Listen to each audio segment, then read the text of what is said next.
¿Por qué? Porque si lo deja y empieza todo el proceso de daño, de inflamación, de todo, ya se perforó, se destrozó todo, porque si no, va a perder el ojo. Por simpatía oftálmica, el sistema inmune va a destruir el ojo. Entonces, estos dos órganos están totalmente aislados del sistema inmunológico. Y sobre esta capita que habíamos dicho está esta célula de Sertoli, que no solamente es parte de esta barrera hematotesticular, sino es una célula importantísima en el sostén, en la protección, la producción de una diversa gama de sustancias que van a ayudar a esos espermatozoides, no los espermatozoides, de las células inmaduras, las espermatogonias, a permitir su proliferación, su diferenciación y la formación del espermatozoide. Y esta célula es una tan grande, que digo que va de la periferia a la parte central, y tiene una estructura especial.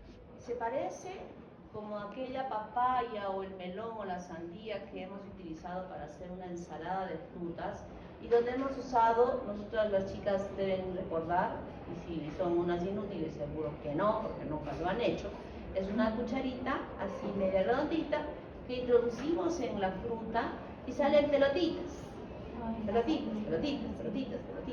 Y después que hemos ya sacado toda la sandía o la papaya, la fruta la miran y es como un esqueleto hueco por todo lado, porque hemos excavado en él. Es así la célula. En cada hueco está alojándose desde la parte más periférica las espermatogonias, y conforme van madurando, la célula se mueve y van siendo desplazadas a la parte apical. ¿Y por qué están en estas cubetitas que le hacen? Porque les da nutrición. No hay irrigación sanguínea dentro del tubo seminífero. Estas células tienen que nutrirse, tienen que sobrevivir, le da oxígeno, le da todo para que esta célula pueda ir madurando hasta que se convierta luego en el espermatozoide en la parte central del folículo, del tubo seminífero. ¿Está claro? Entonces, esa es la función, y tenemos desde la parte periférica que estamos viendo nosotros en la práctica, un espermatocito secundario, un espermatocito primario, una espermatogonia, la célula Sertoli, y aquí hay otro secundario, miren, muchas espermátides por acá y espermatozoides, que son estos palitos. Los estamos diferenciando muy bien en la práctica.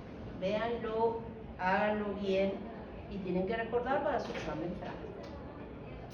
¿Cuáles son las funciones? Sostén, nutrición, alimentación, fagocíticas. Esta célula que era así grande, que estaba ahí, que se convirtió en espermátide, luego en el proceso de la espermiogénesis se va a convertir en espermatozoide. ¿Y qué va a pasar con todo este resto de la célula? ¿Todo entra en formar el espermatozoide? No, ¿verdad? Todo este resto va a ser fagocitado por las células Sertoli. Y además producen una serie de sustancias. Por ejemplo, la sustancia inhibidora mulleriana entre la 8ª y la 9ª semana de gestación. ¿Qué es esta sustancia? Importantísima. ¿Por qué? Porque genéticamente puede ser XY y va a ser varón, o ser XX y ser mujer. Hasta la 8ª semana de desarrollo de divisiones celulares de ese embrión, se entra en una etapa indiferenciada en el aspecto sexual. Es decir, que no se sabe, o sea, en la evaluación del embrión, no se sabe si va a ser varón o si va a ser mujer, hasta la 8ª semana. ¿Qué va a ser? Genéticamente sí. Si le hago un cariotipo de una célula de ese embrión, sí voy a saber que va a ser varón y que va a ser mujer. Pero hasta la 8ª semana no sabemos qué va a ser. Y recién a la 8ª semana empieza la diferenciación sexual. Si es que es varón, si hacen formado estas células de Sertoli, va a producir esta sustancia inhibidora mulleriana y va a permitir que ese embrión pueda mostrar ya la diferenciación de transformarse, el conducto deferente, los tubos seminíferos, etcétera, para que sea varón. Si no hay sustancia antimülleriana, así que genéticamente sea varón, ¿en qué se va a diferenciar este embrión? ¿En?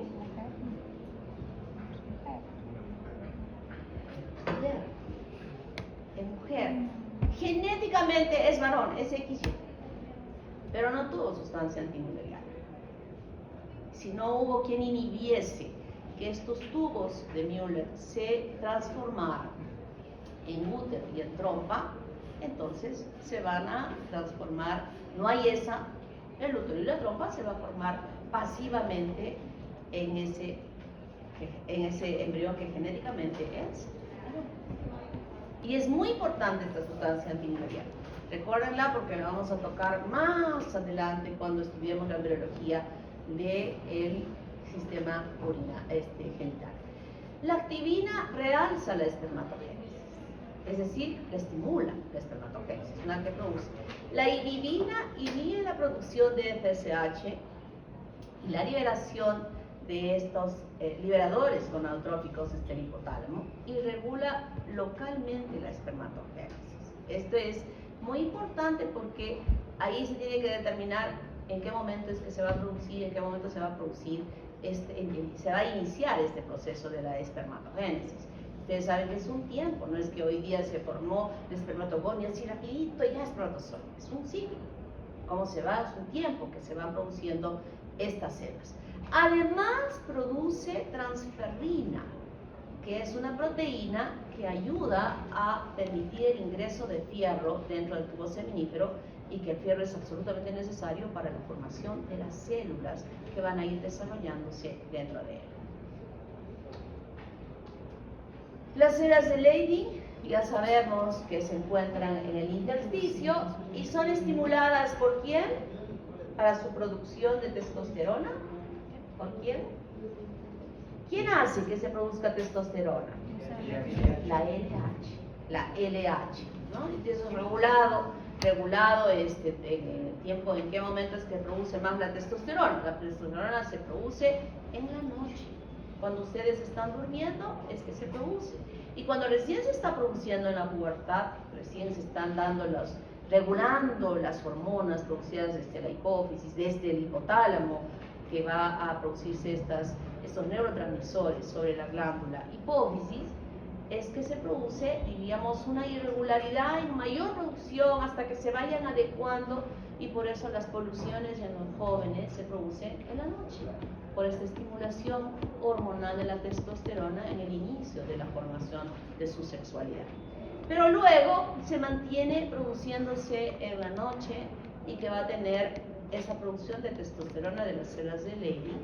Definitivamente también va variando a lo largo de los años. No es lo mismo en su producción como ustedes jóvenes a como cuando van a tener 60, 70 años, que ya no es lo mismo. ¿Pueden tener los viejitos hasta los 80 hijos? Sí. El papá de Julio Iglesias, ¿se acuerdan de Julio Iglesias? Que ahora hay un imitador que lo está imitando igualito, que creo yo que él va a ganar. Estoy seguro que él va a ganar, aunque hay muy buenos imitadores. El papá de Julio Iglesias era un viejito, creo que tenía 90 años y tenía hijitos. Bueno, no sé si realmente eran sus hijitos, me decían que eran sus hijitos, ¿no? Pero siempre decían que tenía y no es que podía no ser cierto, podía ser cierto, ellos pueden tener. Obviamente que la fecundidad no es la misma de un joven a de una persona mayor. O sea, en eso nos diferenciamos nosotros los varones, las mujeres, que las hormonas de testosterona que ellos producen, las pueden seguir produciendo. En cambio nosotros llega la menopausia y ¿no? Y nos vamos de bajada. Este es el tubo seminífero que ya hemos conversado, creo que lo hemos entendido bien, han recordado bien ustedes, hemos hablado de elementos importantes, y todos los conductos hasta llegar al epidídimo y el conducto deferente, todo el revestimiento de estos conductos son células de Sertoli modificadas, que van siendo estimuladas por la producción de testosterona, que hemos visto que en esas células hemos visto, creo que me pasé de la proteína fijadora de andrógenos, por estar aquí. Me olvidé de esta, ¿no? Esta es la proteína fijadora de andrógenos. Muy importante porque permite, recuerden cuando les dije que la testosterona se producía por las células de Leydig, iban desplazadas en este líquido intersticial y se pegaban a la parte periférica del tubo seminífero, son recepcionadas justamente por esta proteína y permite el ingreso de la testosterona dentro del tubo seminífero para estimular y activar conjuntamente con la activina la formación de las células sexuales. La testosterona es fundamental para la formación de las células sexuales.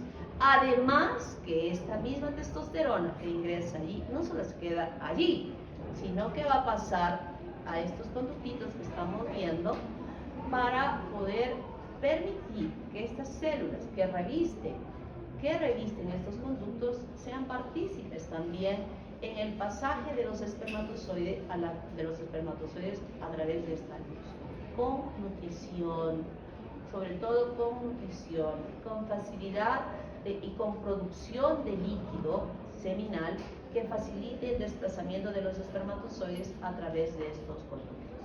O sea, es más fácil que una estructura que no camina y que es como un pescadito se desplace en el agua, ¿verdad? Si ponemos un pescadito en la tierra, con las puntas se mueve así, pero en el agua se mueven fácilmente.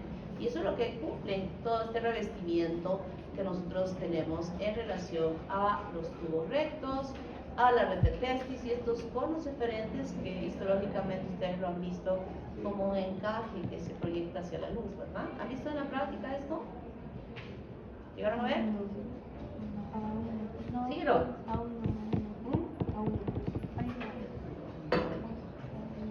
Bueno, los del plan de estudio 2026 sí van a ver todo lo que ustedes no han visto, porque ustedes tuvieron solo 2 horas de prácticas, ¿no? De histología.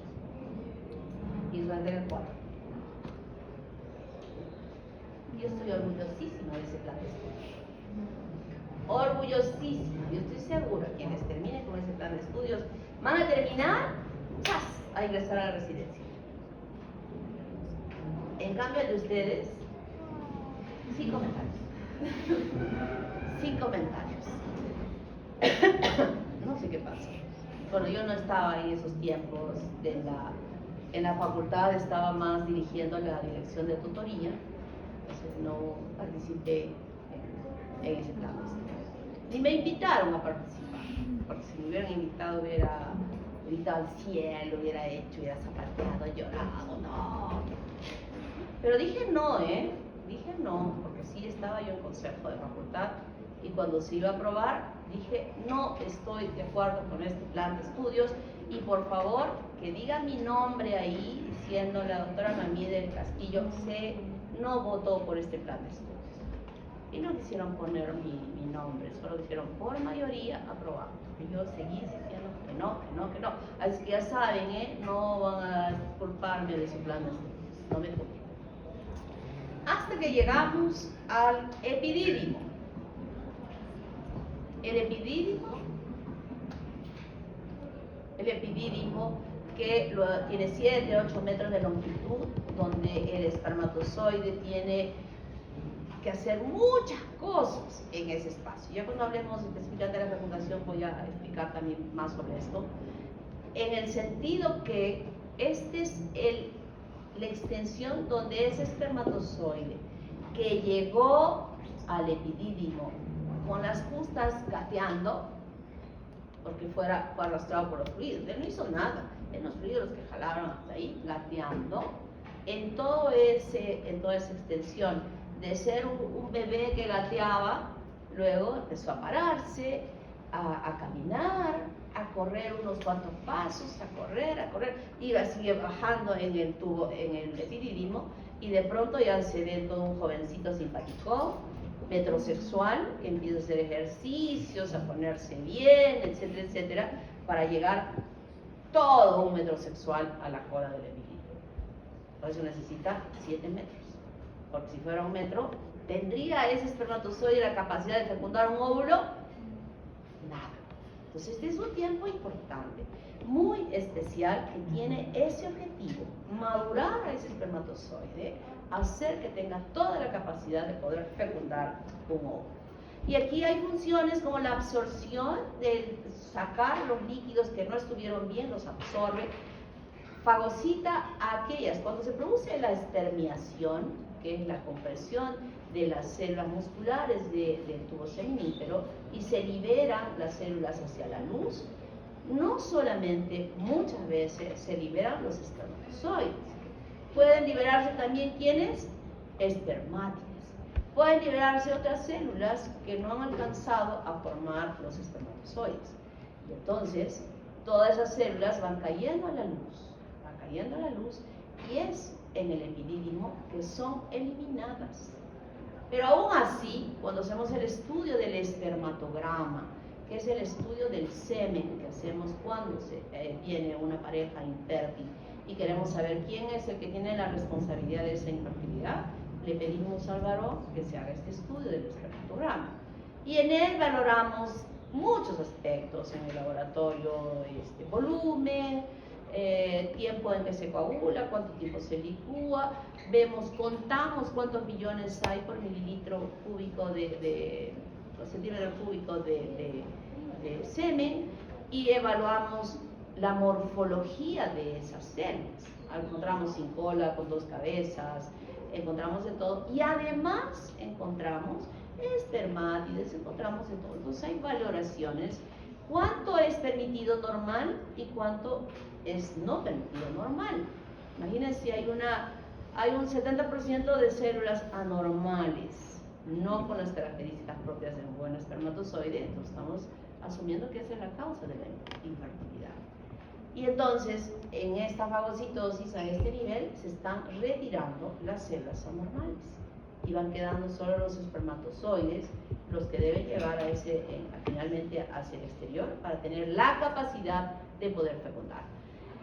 Además, hay glucoproteínas, produce glucoproteínas, ácido ciálico, gliceril, fosforil, colina. Son sustancias importantes y es como que le dieran un baño a cada espermatozoide, que lo cubren completamente, como un cascarón de protección, para que cuando llegue a la vagina, que es un lugar totalmente hostil para él. ¿Cuál es el pH de la vagina? Ácido. El pH de la vagina es ácido. ¿Y cuál es el pH del semen? Es alcalino, ¿no? Es un pH diferente en el que está habituado el espermatozoide, y de pronto llega a un pH ácido, y no es acidito poquitito, es buen ácido. Tiene 3, 4 de pH, es ácido. Entonces, este baño que tiene el espermatozoide es como que le protegiese en un principio cuando va a ser depositado en esa vagina. Si no, fácilmente podrían ser destruidos por este pH de vagina, ¿no? Eso ya vamos a explicar más adelante cómo es que se produce esta protección. Pero lo importante es que aquí recibe esta protección, que es como un cascarón que cubre al espermatozoide cuando llega a él. Conducto deferente. Este conducto deferente, histológicamente estamos viendo que tiene una gruesa pared muscular. Cuando yo dije en un momento que la eyaculación se producía en 30, 35, 40 segundos, de repente, dependiendo del volumen que esté eliminando de semen, unos tienen menor volumen, otros mayor volumen. ¿Cómo es que llega de la cola del epidídimo, atraviesa todo ese circuito del conducto deferente por detrás de la vejiga hasta que salga afuera? El espermatozoide solito no lo va a hacer por su propia movilidad en ese tiempo que se dice que va a ser la eyaculación. Imposible. ¿Quién puede llegar así en 30 segundos hasta la variante del Chumayo? ¿Alguien? Nadie, ni Bolt. Nadie. Sin embargo, llega así. Entonces no lo hace por su propia fuerza, lo hace porque esta gruesa pared muscular lisa que tiene el conducto deferente permite, al comprimir, al hacer este movimiento de compresión, ir eliminando el semen hacia el exterior. La vesícula seminal. es esta glándula, y vamos a ver cuando corresponda de dónde se origina, pero la característica importante de esta vesícula seminal es que tiene la propiedad que el revestimiento de ella, que son como múltiples proyecciones en el interior, mire, estas celulitas que revisten las extensiones desde la parte periférica, producen una serie de sustancias que, y en buen volumen, porque hemos dicho que el 70% del volumen del semen lo produce la vesícula seminal. Y esta produce fructosa como fuente energética de ese espermatozoide en su movimiento. Proteínas, ácido cítrico, prostaglandinas, importantes cuando estemos hablando ya incluso del mismo proceso de esta coagulación y la licuación de ese semen puesto en la vagina de la mujer. Además, flavina que produce una fluorescencia. ¿Qué significa esto? Que hoy en día cuando hay un abuso sexual, una violación, generalmente a la mujer violada se le obtiene la muestra del semen de su vagina y esto se procede a hacer la identificación del DNA del abusador, ¿verdad?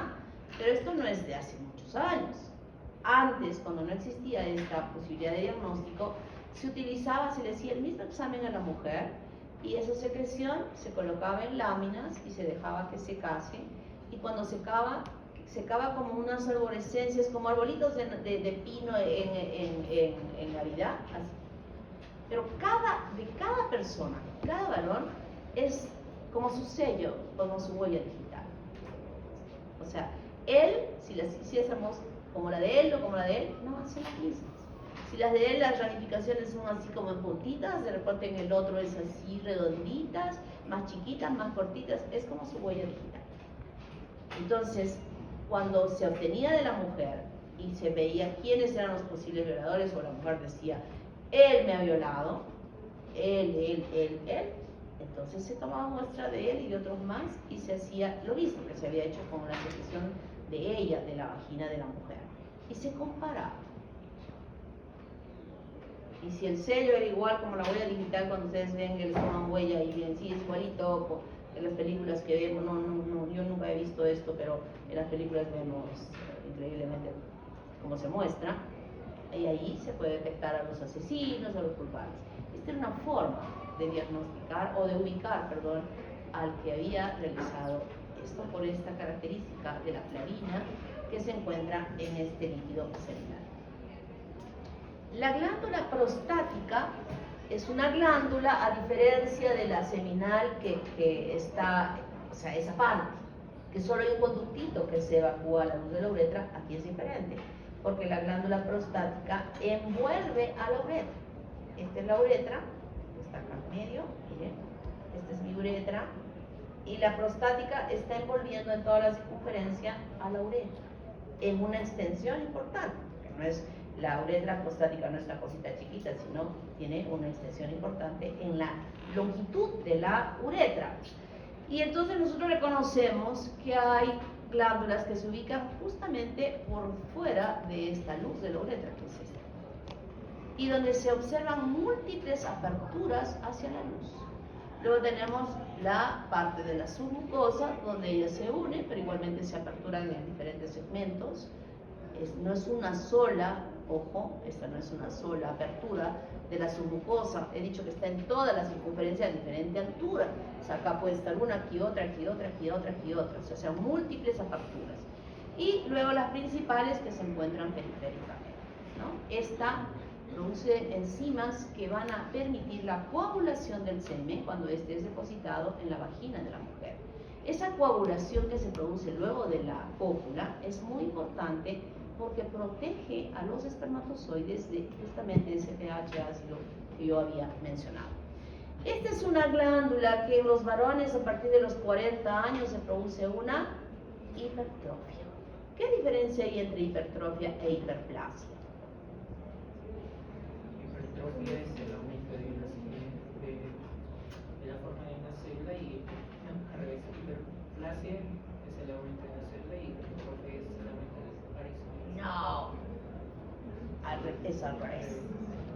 Es al revés. Hipertrofia es que una célula crezca, grande. y alcance este tamaño. Hiperplasia es que se alcance este tamaño, pero con mayor número de celulitas que se estén multiplicando, ¿verdad? Y en el caso de ustedes lo que se produce es una hipertrofia de estas glándulas de los varones que están, sí, a partir de los 40 años.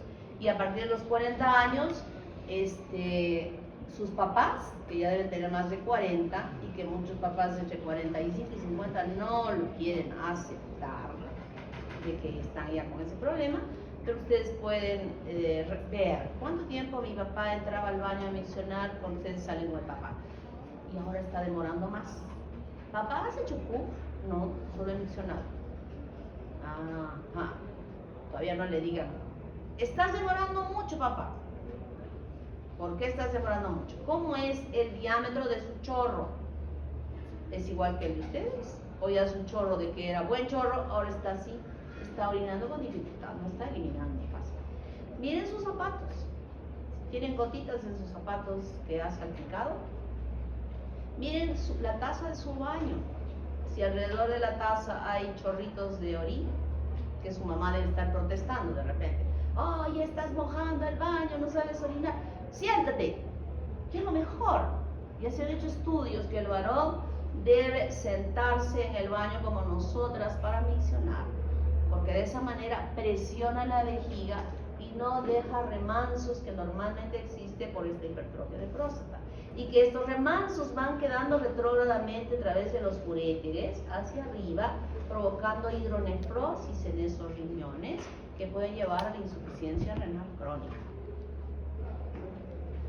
O sea, chicos, ningún varón se salva.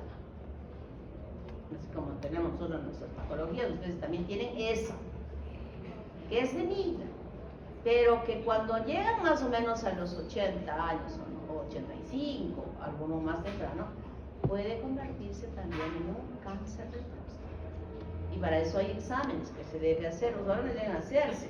Así como nosotros hacemos la mamografía y el Papá Nicolau para ver el cuello, ustedes también tienen que preocuparse porque ese es un cáncer que se puede prevenir, que uno no puede llegar a ese cáncer, debe prevenir haciéndose. Le tienen tanto miedo al tacto rectal porque es la mejor forma de evaluar esa próstata, pero ahora en el laboratorio se puede sacar sangre para hacer el antígeno prostático específico que nos orienta a crecimiento sí hay, pero no hay cáncer, o hay cáncer. Y ojo, no es que sea algo solamente de los mayores. Yo tengo en mi promoción uno que ya se murió dos que se murieron con cáncer. Miren, médicos se murieron con cáncer de próstata. Y hay uno que está mal. Está ahí con sus tratamientos. Sabemos que va a ser que sí en la promoción. Y uno de ellos, uno estaba en Lima y uno estaba acá. Era un cirujano. Pero todo el día. Y de pronto empezó a sentir estas molestias que les estoy diciendo que ya no, dificultaba orinar, se levantaba en la noche. Quienes se levantan, los hombres que se levantan en la noche a orinar 2 o 3 veces, también es indicio de que tienen crecida la próstata. Y él dijo, no me opero, me voy a Lima porque hay unas técnicas súper especiales para hacer en Lima, más facilito, me operan con láser y todo lo demás, regreso y lo operan. Obviamente se fue a Lima. Y seguramente el de Lima le dijo, oye, ¿te hiciste tus exámenes? No, sí, todo está bien, PSA bien, no se los había hecho. Y le hicieron el procedimiento, regresó, siguió operando y de pronto empezó a sentir dolor acá en la columna, a nivel de la lumbar. Horrible. Se tomó una radiografía simple ahí, bolitas en su columna vertebral, metástasis. Este procedimiento al que él fue sometido no se hace cuando uno tiene cáncer de próstata, se hace cuando no tiene cáncer de próstata, solo tiene hipertrofia. Y cuando se hizo este procedimiento con cáncer de próstata, disparó las células y le produjo metástasis. Estuvo como 1 año con los tratamientos que suelen haber y finalmente, ha estado toda la pandemia con el tratamiento del cáncer, porque la cirugía se había hecho antes, ya fue diagnosticado de cáncer y murió justo después de la pandemia. Entonces, se puede dar. ¿Cuál es su tarea de hoy día? ¿Qué van a hacer? ¿Qué van a hacer? ¿Con este conocimiento se van a ir calladitos ahí a su casa? No, quienes todavía tienen papás. Hay papás que ya se lo han hecho, que se preocupan, pero hay varones que no les gusta saber de esto, creen que les va a restar su capacidad sexual y todo lo demás y no quieren saber. Pero vayan, observen, miren, todavía no digan nada, observen.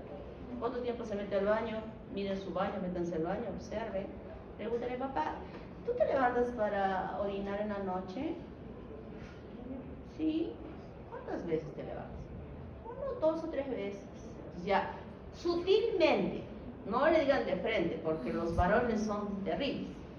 Sutilmente, ¿no te parece que mejor te hicieras este examen? Vamos, te acompaño. PSA, antígeno prostático específico.